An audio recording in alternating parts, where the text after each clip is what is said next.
You may know some people that seem to build muscle just by breathing. But when you actually go to ask him, bro, how did you build such an amazing physique? They'll say something like, oh, I just train really hard, or I just go to the gym 3 times a week, or I just eat a lot. You may think he has some kind of insane alien genetics, but there are a couple of possible reasons as to how he's built such an amazing physique. The craziest part about this is they're not even lying to you or anything like that. They just do it on autopilot without even thinking. It doesn't even come to their mind that that's one factor of why they're so big. Today, I'm going to be going through the 3 main causes of what makes you build muscle on autopilot. Like and subscribe for more content like this. The first point is their lifestyle assists in building more muscle. If you didn't know, the gym actually isn't the only possible place you can build muscle. There are a couple other things. The gym is an active way to build muscle, meaning it's something you're consciously doing knowing you want the result of muscle. But habits such as bike riding and physically demanding jobs would qualify as passive habits, which means you're doing them for other purposes, but it actually results in some extra muscle gain as well.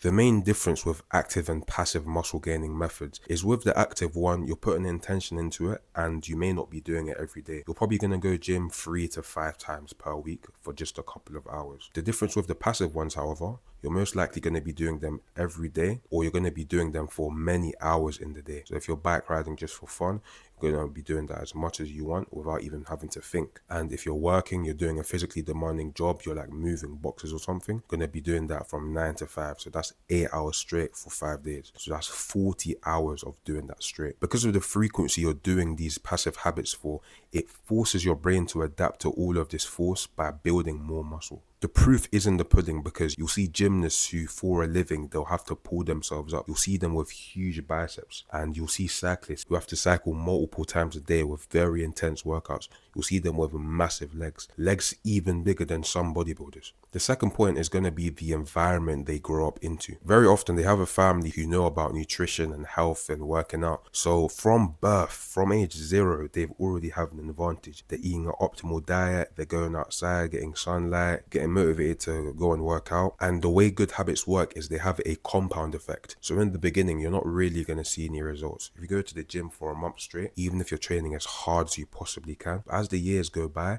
you can see more and more results. So if you're starting from age 0, the results are going to be exceptionally larger than if you started just a couple of years ago. So that's another big factor as to why they seem so far ahead. The last part is the influences around you. If you was to take the phone of one of these people that you're thinking about and go through their TikTok or Instagram, you're probably going to see a bunch of sports content, fitness content, motivational content. The things you watch and the people you're around strongly influence your actions. You've probably heard the quote that goes, you are the average of the 5 people you spend time with. But it's not only the 5 people you spend time with, it's also the people that you watch online as well, because nowadays everyone spends multiple hours online. Also, if you have friends that are extremely active in the gym, very competitive, around your level, then it creates a bigger incentive to want to train. You're not only training to get results for yourself, but you're also training as a competition to try and beat the people around you. Once this happens, you're not only going to make sure you're consistent, but you're going to be training even more intensely, especially if you and others are training at the same time.